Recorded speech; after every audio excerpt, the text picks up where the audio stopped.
John, it's the type of scene you expect to see in Ankara, where the Turkish president has detained nearly 300,000 political opponents in the wake of last July's attempted coup. Yesterday afternoon, we witnessed what appeared to be a brutal attack on peaceful protesters at the Turkish ambassador's residence in the 1600 block of 23rd Street Northwest. As a result of the assault, 11 people and 1 police officer were injured. 2 people were arrested last night for aggravated assault and for assaulting a police officer outside the Turkish embassy residence.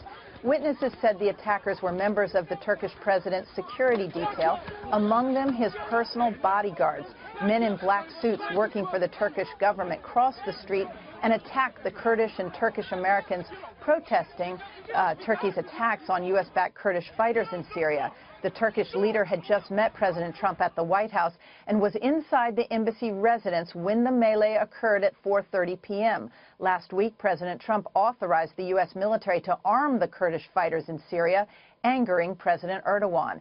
The D.C. police chief apologized to D.C. residents for shutting down all the main D.C. arteries during rush hour as a result of the violence yesterday.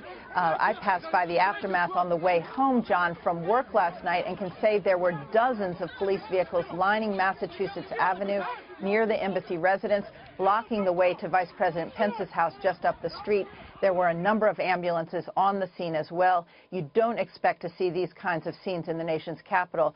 D.C. police officers were wearing body cameras, I'm told, but the police chief would not confirm reports that 2 of President Erdogan's bodyguards were arrested for their involvement, but released because they had diplomatic passports.